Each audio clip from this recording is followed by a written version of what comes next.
EG and FlyQuest here, hoping that this one is going to be closer than the previous. Yeah, it's going to be a whole lot of fun. I'm excited to see what comes out of this game. FlyQuest in the 3rd seed, EG in the 6th. I gotta say, much like Mark Z, I also voted Santorin best jungler in the LCS this split. This man is absolutely incredible. We saw some of the Reddit comments as well. People saying Solo got robbed, deserved top 3. I think top lane, honestly, top 4 or 5 is really stacked, so it's hard to say, but really good players all around here. Yeah, honestly, I mean, it's definitely easy this year, as Mark was alluding to say that someone got robbed in every single position. Let's get into Champ Select, though, because it's really important for this matchup specifically. Obviously, everybody always focuses on Huni as a very Champ Select reliant player, as he has had some very bad games off of his main champions, Rumble, Gangplank, but also for FlyQuest, they bring some interesting things. Since Ignar has this really high tendency towards Rakan, they are one of the teams that more aggressively uses the Xayah Rakan in a world where the AD carry pool has been whittled down more. Not going to be the case here because Caitlyn is left up. And Caitlyn, obviously, #1 pick right now with the extra range. And ever since she got her attack damage and health boost, she's just such an oppressive lane. They all speed, real strong. Yeah, you always want to push and poke, basically. Yes. Push your lane, poke them under tower, whittle away at those tower plates. And Kobe, I think this is very interesting. So 10-16, of course, is a new patch. It started this round of playoffs. And right now, among sort of top regions, like regions that have gotten out of groups at major events, only the LPL and the LCS have played yet. No games in Korea, no games in Europe. So there's a very, very small sample of what other teams think is good. Oftentimes, LCS is later to a patch. Like we can watch Europe play a whole week, for example. And so these teams are coming in to this Champ Select kind of blind, not knowing what other teams think is good. They got to watch Golden Guardians 3 yesterday.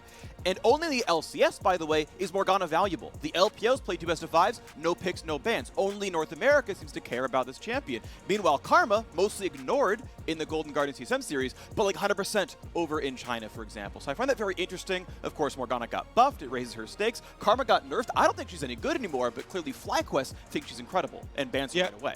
That was one of the things coming into the week that also made it more difficult filling out an entire bracket because the pro teams themselves stay on a later patch for much longer, and it takes longer for them to update to 10-16. Definitely a lot of credit to Demonte previous series, picking up Zig so quickly with those buffs. Maybe we'll see something new here. So far, nothing new. Volibear is actually one of the ones that got nerfed pretty hard. I really have been lamenting the move speed nerf that Volibear got. I kind of dropped him from my personal roster, but it is still a flex pick for Solo. I expect it to be in the hands of Santorin, though. He's done great things so far this split with the champion. A lot of early game presence you can get in there, even without the speed. Still very valuable with your single target stun and the burst damage that you can put out early. So that's interesting because my read on Volibear is that he's only a jungler now, that he's been nerfed hard enough that I think there's just enough other better top laners that the flex pick isn't valuable enough that he's just a weak top laner end of the day. But of course, that just is up to what Solo decides and what the FlyQuest coaching staff decides. And of course, EG right now just throwing top lane bans in. If we see a Trundle ban, by the way, it means they also believe that the Volibear is a flex pick, right? And that, remains to be seen, of course, here as well. But FlyQuest, of course, throwing their bans off at Huni. Graves, arguably the now king of the jungle with the nerfs 2 set and Volibear coming through as well. Going to throw a ban at Power People for the Corki instead. And that means Syndra is left up, though weaker, as a counterpick to Pee-wee's Orianna. Yeah, last time that these teams played, Evil Geniuses threw 4 bans at Power of Evil, and then he still picked Corki, and they trashed him. So this time, they actually forego all the other 4 bans, and they're just banning the Corki in the second round here versus Santorin, possibly then setting up for another Azir pick or something like that for Golden Glue. He has plenty of options. I personally still really like his Zoe, also a very good blind pick mid there. But honestly, the top 3 blind picks, Orianna, Azir, Zoe, these things are all available for him. So it's just up to what style of game they want to play. Well, look at the style that they want to play, and it might be around top lane split push. Keep in mind, Jax got buffed, Fiora got buffed, and Camilla's still great, even though Huni didn't have the best Camille game the last time they played this composition. We've got the Galio into the mid lane, and Golden Glue is here to help someone dive in and start things out. So FlyQuest, lock in your lineup. Who's facing against Galio from Golden Glue? Looks like it's going to be the Orianna. And then who's going blind top when Huni is probably playing a fighter? Definitely likely. It's going to be a Ooh. different... Ooh. Whoa, the Suede comes out here Yes. for FlyQuest. These are after the changes, too, where they actually reduced his move speed, but made a few changes to the damage for Swain. Yeah. Yeah, his Q damage is much higher. The cone angle is shorter or narrower, so you're going to get more multi-hits, so more damage overall. It passes through champions, so you can multi-hit champions in a team fight. The cooldown's lower, so you get more Q damage. And, of course, the W range is something absurd like 4,000. You can walk like to the brush next to your lane, and you'll be in range of something in a team fight. And there we go, Sven Skaren! Hecarim, I think, actually it's for Huni, Hecarim is the best champion in League of Legends right now. In my opinion, he is the best champion in League of Legends, and the first team to play him is Evil Geniuses. Hecarim in the top lane is OP, Hecarim in the jungle is OP. Huni, I think, can take over this game on Hecarim with the Galio over the top. And specifically, Freak, it's not just blind pick Hecarim here, but Hecarim into Shen, because Hecarim best keystone is either Conqueror or Phase Rush. Phase Rush mostly more for the jungle, but I'm expecting Huni to go Conqueror. You can stack up the helicopter Qs on Shen, just keep on spinning on him with your Conqueror stacking up, and you don't have to worry as much about the Spirit's Refuge, the auto attack blocking W for Shen. And Hecarim can utilize the move speed really well to dodge taunts. It's a big part of Shen trying to get trades on you. If you dodge the taunt, if you dodge the taunt, that means he probably can't get his Q pass through, which takes so much of the damage out of Shen's trading. Yeah, at the very least, Shen can try to block Devastating Charge, which is a decent chunk of the burst damage there in the Hecarim as well. But yeah, Q is just, you're spinning it around, and that's not getting blocked by Dodge Zone. Very, very strong champion now. Excited to the Hecarim. People do run Ignite up in the top lane because you can just use your ult or your E to get away from ganks. Don't have to run Flash or even Ghost. You can just run more damage and kill champions off. Shen's going to build armor natively. He's going to build some durability there, like the health with Titanic Hydra and Sunfire Cape, like he can kind of withstand, but this is going to feel very Hecarim favored. I like this. It allows Huni to play very, very heavily into the side lane, but if he comes down, it's hard engage. It's not, the squishy Camille who like hopes she can sit in the ult long enough to kill someone off. Hecarim's going to get in there. He's going to get a bunch of durability. The big tank stat for Hecarim is his W, the heal zone. If someone takes damage around him, he heals for like 30% of the damage dealt, which means he will drain tank off your team coming in after you. Very, very good champion. Going to look like a lot of fun in this game. And with two of the core items, Trinity Force and Death Dance, when you get your Death Dance in, you are one of those juggernaut lifesteal tanking types of champions. In addition to the W, makes him very sustain-oriented. So Grievous Wounds are pretty important versus champion, especially later on once the Death Dance is completed. Absolutely. Then sort of down the line, because I've actually played probably 10 games of Hecarim so far since the buffs. He falls off a little like 30. bit. Sorry? You played how many? Like 30. Oh, okay, so you got me beat there. I've played a bunch of bot cards as well. It feels like his late game falls off a little bit, that you kind of spike on your first two, and then as you start ranking W, like the rank incentive isn't very good, and so the like ultra late game, you're not 6-item Camille, when you're 6-item Hecarim, like that kind of falls off a bit, but your first 20 minutes, it gotta feel amazing. Yeah, and he's definitely a classic Trinity Force spiking champion. We have a little bit of delay with the game. That's why we're waiting right now. But honestly, I'm really curious too, because Hecarim, one of the other things is you have super long range where you can stop Shen's Stand United. Not only do you have your move speed boost with your E, which was buffed at the top end, but also super long range with your ultimate. And your ultimate provides an extended fear now. The longer that you travel with it, that actually got buffed at the maximum range. So you can go interrupt the Shen Stand United. And then, unlike a lot of other champions that might die, under tower, the Shen turns around and taunts them. Hecarim can get out while the Shen is still feared from his own ultimate. So it's not as dangerous going for deep interrupts. Well, going to be a lot of fun. The game's about ready to begin, and Champion Select is complete, so it's time to jump into our next playoff series as FlyQuest once again faces off against Evil Geniuses.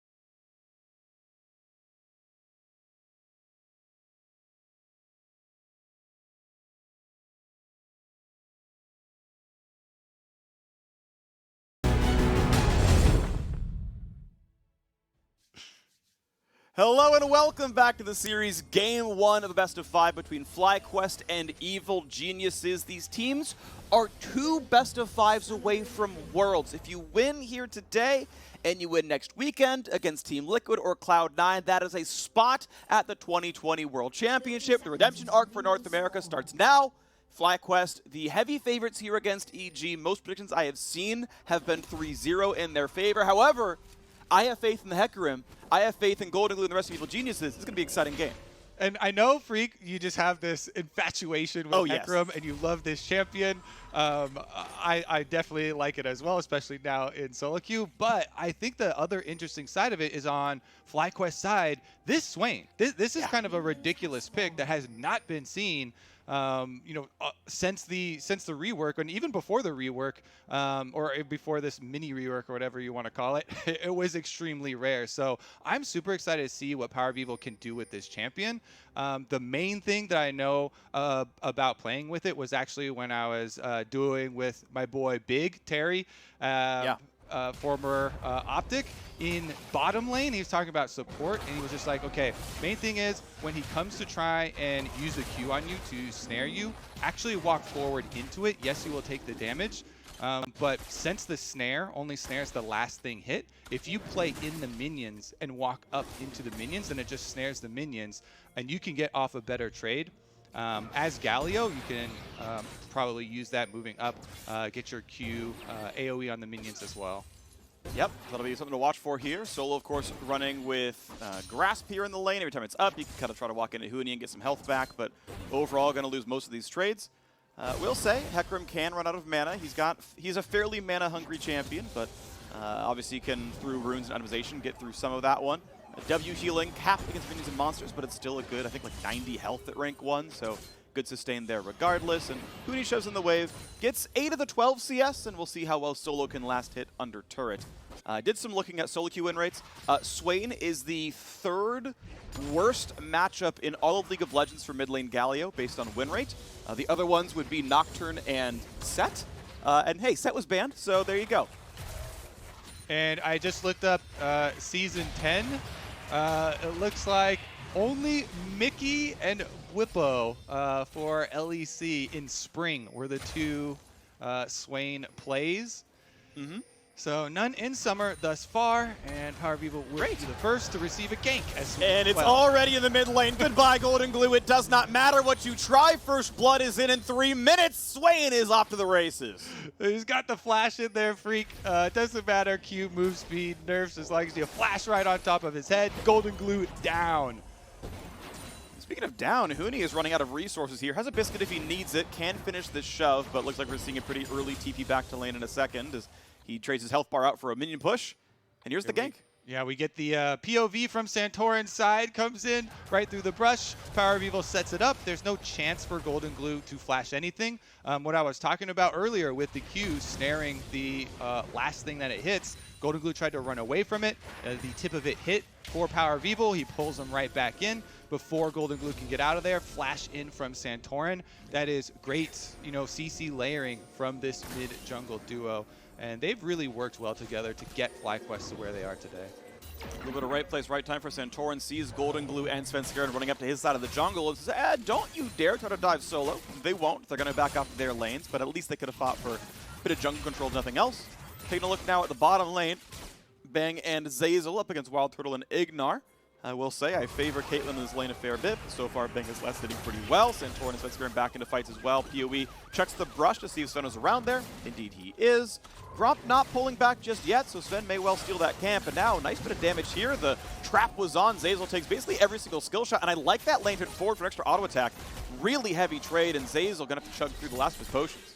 Yep, they've been just dumping on Zeyzal here, taking out his sustain. Now you get to supplement that Caitlyn playstyle that we kind of talked about, push in the lane, continue to poke them under, and since Zeyzal is so low, they should be able to force Bang to miss some of the CS now. Thus far, he's done just fine grabbing them. It is going to get more difficult though. Santorin also over on this side of the map to kind of give Svenskeren a little back for the counter jungling, and Ignar with the pushing lane on bottom for FlyQuest makes sure he's safe to do so. Well, Ignar going to help make sure, yes, indeed, Santorin gets the Gromp back, as Svenskeren stole his just a few minutes ago. And he's going to Wolves with him, too. What's He's up? got a little bodyguard. He's going to Wolves with him, too. Ignar's like, don't worry, Santorin. Hey, they took your jungle. I got your back, my friend. Look, this is what Mark already talked about. Mark talked about this in the pregame analyst segment, saying that Ignar is basically a second jungler on FlyQuest. You can see it here. He's literally just inside the jungle helping take camps down. He's as much Santorin support as he is Wild Turtles, which is fair. It works out for him. First recalls come through, no problem. BF sort of the one side. Zerk Greaves, as you tend to build an Ashe on the other. And Teleport Ashe is really only going to get maybe 3 CS extra out of that Teleport cooldown. You'd love to have something better, but you know when you don't have lane control, you can't really dictate the recall timing, and so not going to be anything too special. And back on this Swain, I just want to keep checking in since it is the first since the big changes to the champion with the early tier buy here for Power of Evil. I kind of like the idea of going for the Seraph since Swain wants to be in the middle, and you get this big power spike on transforming Seraph with the huge shield allowing him to be in the center of the action. If you have that plus the security of a Shen, this Power of Evil Swain could be an extremely fearsome frontline that will create a big zoning area for the Caitlyn to have a lot of safety to fire from. Meanwhile, though, EG can use this window, push up. They're starting the Dragon. Even with the control ward here, I don't know if Santorin can get there in time. Dark Passage will, though. Going for the play. Smite Fight coming in a second. Who's going to grab it right there? Nicely picked up by Svenskeren, and now Galio over the top. Big team fight already. Turtle safe in the back line, and suddenly Golden Glue is running out of health. PoE 2-0 the matchup already, and they are on the chase. Huni is around, but he's not going to get much done. Zazel going to burn his flash. PoE flashes in to follow. Ulti explosion won't quite kill. It's getting close. Shield comes in, slowed down yet again. That's going to be 3 on the board for Power of Evil. Swain is ready to take this territory for Noxus. That looks pretty good about funding your Seraphs as well. He could get a super early transformation. All 3 kills. Wild Turtle, though, he's going to run into another member of EG. Danger for the Caitlyn, jumps backwards, trying to stay alive, gets the shot off, and Sven is on the chase. Turtle does have flash, and he can't burn it in time. Turtle gets his first death of the game. Yeah, it doesn't save you unless you get just to the wall, and he was a few pixels away from the edge. That's one of those moments where, he's walking back the lane, and you have to give a record scratch, pause, a freeze frame. Yes, this is Wild Turtle. You are probably wondering how I got here in between 2 EG members. Unable to get out, but there's Huni! There you go, the best top laner in League of Legends. Hecarim, piloted by Huni. Just incredible stuff. Takes down Solo. I will say, the dodge zone, it blocked the E. It wasn't enough. Huni just chased him down. Well played. Yeah, because you stack up Conquerors so easy with this champion. That's why it's the most insane keystone. Here's another look at the attempted Stand United steal. Santorin jumped in with the Shen on his back. They don't get the steal, but after the Galio lands, they get all of the kills. Solo is able to lock up with the last taunt. Power of Evil in the middle of everyone where he wants to be on Swain. Also stacking up his own Conqueror, able to get the chase down here. Santorin landed the W for the extra slow there with Volibear just to make sure as well. And we're back out to another objective. Rift Herald here going to have another 5-on-5. Huni is on the way. Ooh, Asher barely missed, but they're chasing another Santorin. Forced to flash away now himself as well. Pee-wee waiting around. Damage on Zazel. Gets his health up a little bit higher. Ultimately, no big fight. And Pee-wee has not recalled yet, has not bought since that double kill he picked up. So though there is a gold lead for FlyQuest, there is not an item lead for the team. Ultimately, doesn't really matter too much. Evil Geniuses, again, they get the Herald picked up. They can slam that when they need it to get some extra money on the board. Plate's not taken in any lane just yet. Yeah, honestly, I like the reset and focus here from Evil Geniuses. Trying to get an objective after the lost fight there, since FlyQuest stayed out on the map so long. Now, Power of Evil obviously trying to save up as much as he can so he can get close to his completion. But Cinder Hulk at least comes in. Jungle items should be starting completed right now. Post level 6 and opening up for that play. So Kiwi waiting for Ambient Gold for his next upgrade, has the Haunting Guys, and goes Blasting Wand, which can go a couple of different ways. Primarily it's going to be Leandri's Torment being done, and then he'll upgrade to Archangels when it's time for the Seraphs to be in there. Regardless, obviously a very good damage item. You do want some level of health onto Swain. Another champion I enjoy playing a fair bit, and you end up getting pretty reasonably tanky on that one. Nice try on the last hits. Looks like the Reek is going to come through for Ignar. And it's going to be Wild Turtle waiting around for a bit to finish the rest of these. Huni, not very far ahead in CS. Obviously, that solo kill is nice, and want to point out this game is close. The early game for FlyQuest generally has been a fair bit better than EG. EG's best laning member was Kumo, who, of course, has been benched for Huni. And so far, I mean, in this game at least, Huni's been doing pretty well, but EG otherwise have not had the best of early games in the LCS. This time around, playing it pretty closely, and we'll see if the mid game can go as well also. And Huni is a big kind of gatekeeper for the early game for EG in this game. You know, he needs to have an oppressive lane versus solo to keep the Shen from countering their moves on the other side of the map. That's his main job right now, is push in this Shen, continually try and whittle him down, stack up your Conqueror, threaten those possible dives, threaten those kills, so that you can use your Graves invading Galio combo after Ashe ultimate, you know, pick somebody off, and you can, on the side of EG, try and force things before Power of Evil and Wild Turtle really scale up. I'll wait for that one to happen. Quick note about Wild Turtle, by the way. This entire split, he has never had more than 2 deaths in a game. Across all 10 he's played, he is capped at 2. He's halfway there right now, but he is on the slightly winning team. And Caitlyn, that's the goal. So it may sit at, you know, again, just won the entire rest of this game. But worth pointing out that, I mean, this is a man that had been, nicely placed. Gets in the melee range, makes sure that he can't go anywhere, and he's going to ult out to safety. That's going to be Golden Glue staying alive. Herald has been summoned as well, so Solo is going to, you know, just take some turret damage here as 2 more plates drop down, but knocks in the Herald and nothing else to do. Are they going to be able to chase down Golden Glue here? Is he making the long run? Because that was some, you know, very temporary safety that he found. Execute. Execute. It should be, unless Centauran wants to. Yeah, he's not even reached the smite. This is execute. No flash. XP. Though. All right. At least it's XP. The safety of the fountain finally acquired for Golden Glue. Experience is picked up for Centauran, but definitely spent a long time chasing him through there. Also got to point something out that I missed earlier on. Golden Glue is running Predator in the mid lane. I don't know if you called that and I missed it, but he is rushed Boots 2. He is going for the high move speed version.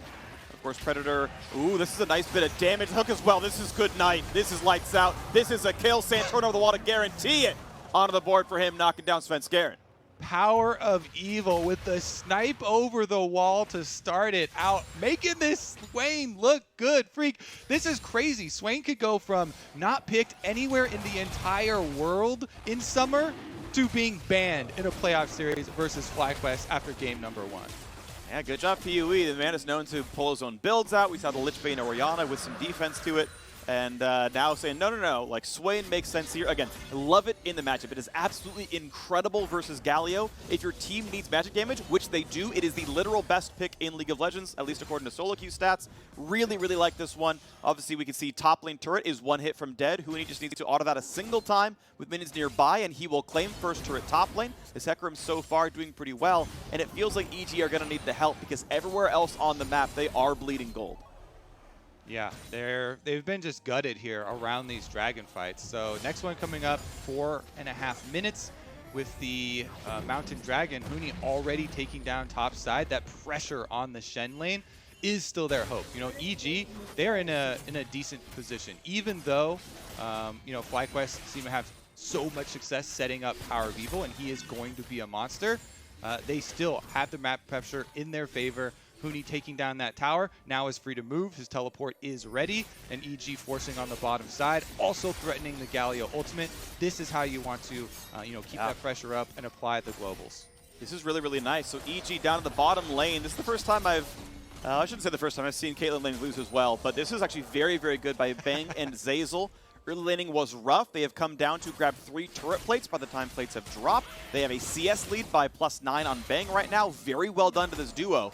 And right now a gold lead for EG as well, thanks to the solo turret. Gold hook's going to be dodged, nicely played by Zeyzal. Turtle goes in for some damage, can't get it all though, and out they go. But EG have turned in a gold lead, winning in top and bot right now, so it feels a little bit like PUE and Centauran versus the world, but to a fairly small scale. And honestly, that should be one of the main things that EG are working to play around. If you're faced with this problem of an extremely fed Swain, goals are to fight on the other side of the map, away from Swain. Again, Power of Evil does not have teleport. Swain, his move speed was nerfed.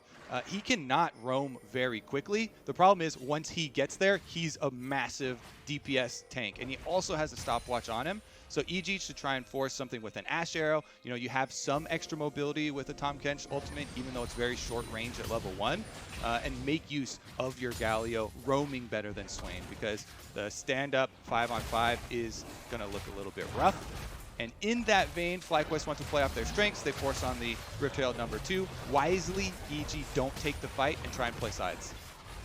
Alrighty, so there we go. Herald can be chopped down pretty easily. Santorin's going to grab this one. We'll see when FlyQuest get their first turret. But meanwhile, because the squad went mostly topside, EG get alone time down the bot lanes. He's looking ult over when needed, but instead they will grab their second turret. So FlyQuest may have kills, but EG have the turrets, and they have the farm, as Golden Glue is once again pushed away from the mid lane, having obviously a pretty rough time down there. Dodges the root, knocks down the wave. Nicely done there.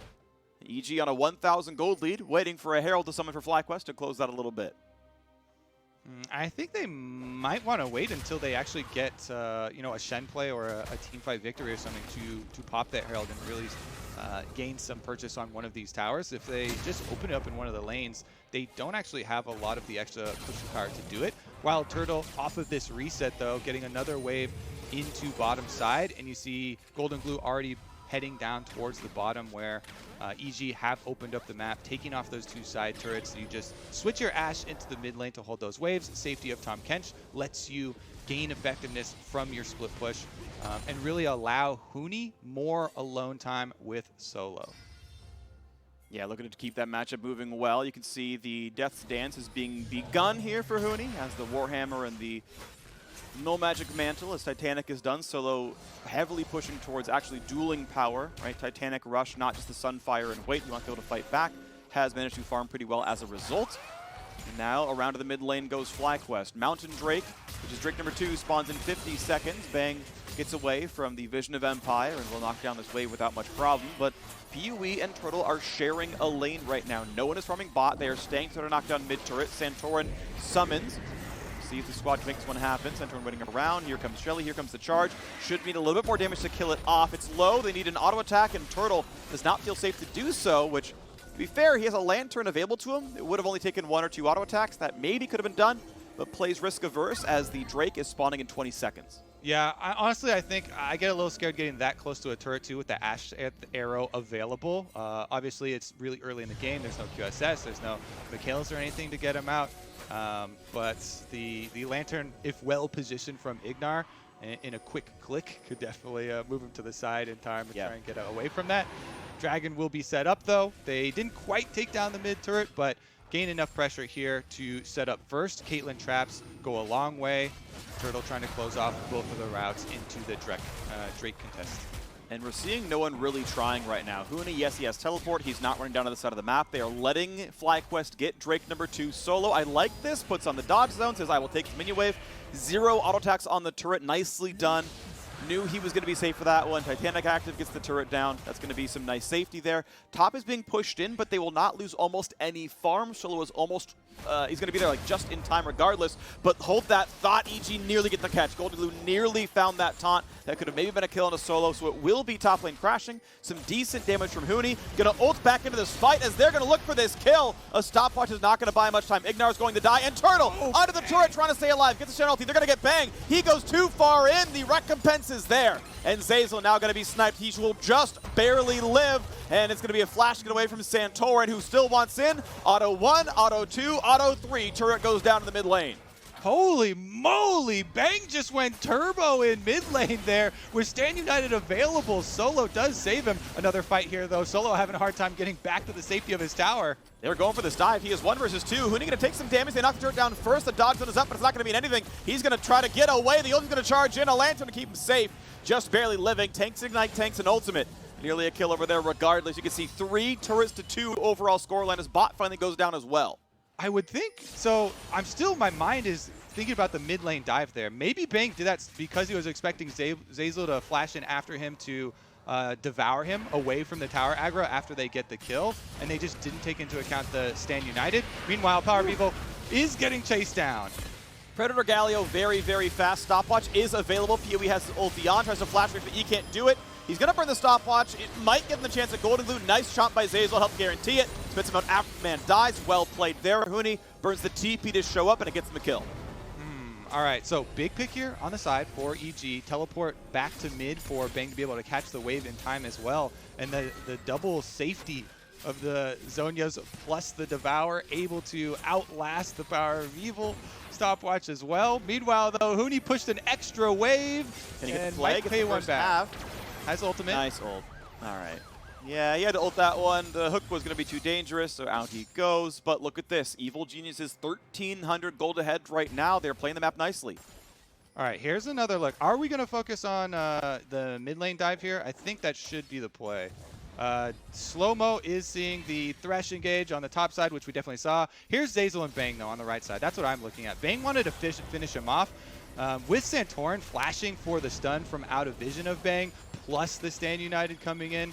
Those are two kind of unexpected factors that caused him to do that. But the idea would have been, oh, Bang flashes forward, he finishes off those auto attacks onto Turtle, and then you have the Tahm Kench to devour you. But the damage is not as bursty as you would really need to pull off that surprise play without the at least Stand United coming in my opinion. Woo. Good sidestep. Pretty close one right there. Nice attempt, though. It was a narrow margin that kept Wild Turtle alive. There wasn't a lot of safety left. Shen ult was still down. That would have been a kill, so nice try.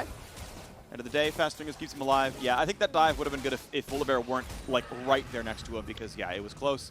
Yeah. End of the day, though, we look at this game again, and it's still only 1,000 gold apart. EG still playing very close. Minute 45 on Drake, of which FlyQuest have 2. Whew, it is a hot one, Freak. I'm excited with this being the first game of this series coming out this close. Both teams do have options for the sides. Golden Glue's teleport is up in addition to the ultimate for Galio. And again, Power of Evil is playing the side lanes, even though no teleport and base move speed of 325 on Swain. Definitely down there in the super low tiers as far as the pushing. So I think FlyQuest still would much rather have the opportunity to set up on the objectives first, and will gain so much more priority. And that being the case, makes me think that they actually don't have a super high value on the Mountain Drake, because Power of Evil is still top, 1 minute left. Generally, you're going to want to get your control wards in place before the 30 seconds that lead up to the fight. Huni is going for the 1v1 on solo, just a quick little trade though. And as he done, blocks Triforce and the charge damage with a timely W. That's going to be him safe right there. Mid lane push down, back and forth, and it's just playing over wave control. A couple of Caitlyn traps down, not being jumped on. Yeah, PoE did make the recall. He's on the way now. 30 seconds left for them to try and get vision set up for this third dragon. Mountain number 2 it would be for FlyQuest. See if they can get inside. Golden Glue and EG, they should just be buying time, because they're the ones with the advantage now on top side. Teleport plus Galio Ultimate both available for him. He is going to have to get a little bit closer if he wants that instant impact, but control wards already have been placed for EG, and Svenskaren's even kind of waiting in the brush. A little bit dangerous, but looks like they do have a 2-person surprise opportunity, maybe Turtle. Damage on the Santorin. He's one of the tankiest members on the team, though. Gets Lantern back out as well, so no problems there. And once again, looking over this side as Solo is playing top lane, waiting to ulti back in when the fight is needed. EG have their squad around. Looking to knock down the mid lane first is FlyQuest. The Drake being set up by Svenskeren. Huni still waiting around on the wings. Hook's not going to land. Poke over the walls as well, looking for a bit more damage. Not going to find it just yet from PoE side. No root or hook in either. Now it's Galio off to the side, but he can, of course, ult back in as well. Here comes Shen over the top. This is going to be the engage. Here's the attempt. Ults in towards Svenskeren, push them out of the pit, and it's going to be claimed there. Drake number 3 for FlyQuest. Lantern for some safety. Galio's still on the wrong side of this fight, but be careful. They are still being hemmed in. Huni does have ulti if they want it, but still no play. Box used for some disengage, and FlyQuest going to keep running away. Now the dunk in towards Solo, but he is the tankiest player on that squad, and there is no problem at all. A great Drake steal, 3-0, no kills on either side. And you see the hesitation on EG's side. When Power of Evil pops the Swain ultimate, they give him a wide berth, just waiting for the Swain ultimate to time out before they can go for the re-engage. But it's enough time for FlyQuest to power through. They take the dragon, that's number 3. They're set up for Soul now, and to walk the entire team out. Yes, he's slow moving, but it's a slow moving fortress that is very, very dangerous to engage on. And this is saying something, because EG have the Hecarim Galio dive combo that you would think would make Turtle's life extremely dangerous. But the thing is, if Turtle is within range of Power of Evil, he kind of provides that offensive support there and makes them think twice about going for the carry. Yeah, I mean, you dive Turtle and PoE pops ult, Solo pops ult, and Ignar just Mikhail's plus Lantern, and it's like, well, if you didn't one-shot Turtle through Shen ulti, Turtle's fine. And hey, you're on top of Swain?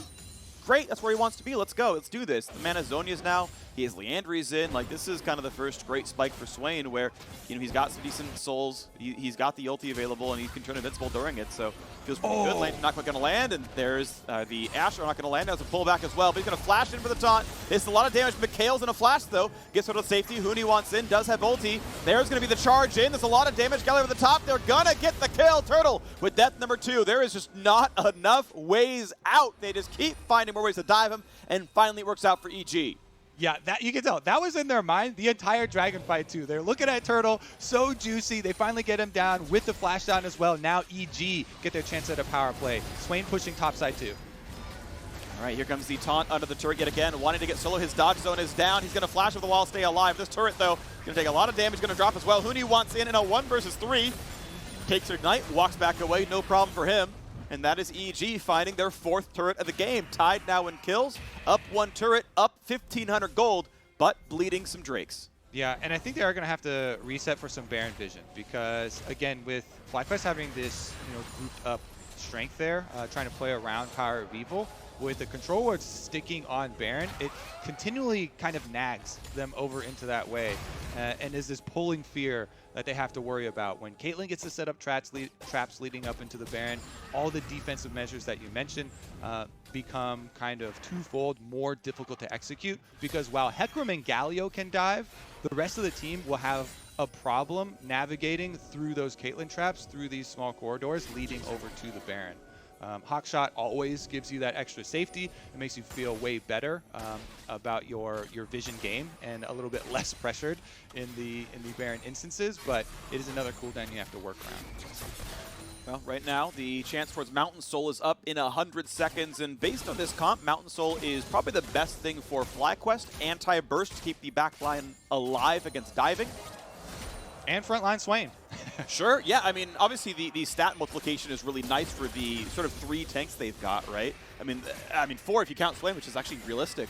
Yeah, it's a really, really good soul for them, so see if they can make that one happen. EG, of course, wanting to fight that one back. If they can stack the next 3, they'll get the soul instead. It's going to be dangerous, though. Yeah, EG feeling pretty good about the state of the game, though. Marginal gold lead for themselves, even though they have to worry about the soul in 1 minute.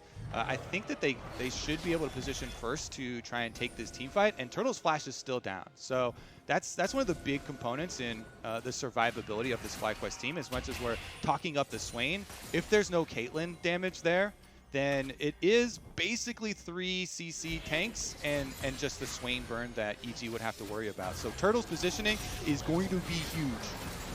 Well, nice attempt there. Hook's going to kind of buy some time. Out they go. Drake back now in 35 seconds. More Swain W. Gets some more health. Thanks, Zazel. Nice little heal for him. And we've got another attempt there. Centaur's the front line. Deadman's played on, waiting for his play. Off to the side is Golden Glue's Galio. He's been pretty good for the engagements as well. They have found those kills time and again. And now, as the mid lane is fought over, Poke keeps going. Centaur down to only 1,400 is not great. Finds some slow, finds some Poke, wants it on Svenskar and gets a lantern for some shielding. That's going to be a lot of damage. The flash for him, and he's going to have to flash backwards to get away from the skill shots. But Centaur's getting dangerously low. Arrow's going to land almost, but still goes to the uprights. Now on the front line is PoE. Pops field needs the Zonias. Gets it just in time, and they've already knocked down Huni. PoE still staying alive, getting another bit of health back. Galliano over the top, looking for a knockdown to Santorin. And now the re-engage towards Golden Glue. Also back in towards Svenskar. Can't find that stun, but 2 autos will kill him. Solo slowed down. Golden Glue this time will go down. Great hook by Ignar. And now over the wall they go. EG cannot fight this anymore. Zazel going to get hooked right back in. A single auto will kill him. PoE, can he find the skill shot? And all the same time, the Drake is being attacked. That's going to be Zazel going down. Svenskaren's going to drop as well. It's a 4-for-0. Make it all 5. The Bud Light Ace for FlyQuest. And the Mountain Drake going to go their way as well. And the Baron Freak, that team fight means everything. FlyQuest, make it count here. Santorin goes in for the engage. Huni actually late ulted out on the Hecarim, kind of caught and chunked down on the backside of that Dragon Pit. Huge team fight for FlyQuest. Turtle remains safe the entire time, and they burn them down. Mountain Soul plus Baron buff, baby. That's going to be some hard push. Teleport in for a super necessary steal here. Well, they don't have Spellbook, they don't have Smite, but they can try for the hard engage to find some damage output. Easiest Smite of the life for Santorin, and now this is a 2 versus 5. Goodbye, Golden Glue. Your KDA is going to look a lot worse after this one. You do not have a way out. PoE's going to grab his 5th kill. And EG, they brought in Bang. They found a stun, but Turtle gets the Mikhails. He's going to stay safe. And again, are you really trying to 4v5 this right now? EG going to find Zeyzal slow. The man's going to flash over the wall. And Huni is trying to steal a blue buff, but you're never going to get it in time. He's on the wrong side of the map. He'll run to safety, should stay alive. End of the day, it's EG bleeding a couple more kills. Down a solid amount of gold. Yeah, he's running. He's fine. They're out. But this lead has now grown massive for FlyQuest. Yeah, the plays after the fact here were desperation plays from EG. Yeah. They know, they're like, oh my goodness, you know, we're facing the Soul. It's going to be Baron as well for them. They're just trying to, you know, pull some crazy desperate play to pull it back. Santorin, though, with the dead man's extra speed and the flash, able to get the stun on his Ben Scarin. But again, we were watching Wild Turtle this whole time because he doesn't have flash. He kites back there, and Power of Evil is zoning 4 members of EG on this Swain. He pops his Zonias, he heals back up within that duration, and also the rest of the team is able to kill Huni, the lone threat from EG that had been flanking on the other side. So Power of Evil there with the Zonias stays true, zones off the 4 members of EG on the other side. They win the team fight, chasing them down, and they gain all the rewards here, Freak. Game number 1 of the series. Does have some pretty big implications for Champion Select.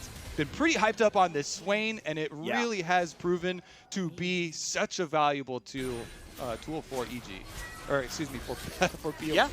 Yeah, it's been a really difficult one to deal with on the EG side, of course. This game feels like a lot of mid and jungle difference. Very well done by PoE and Santorin. They got first blood at level 2. They have kind of kept the pressure going really well for them. Good job there. Teleport.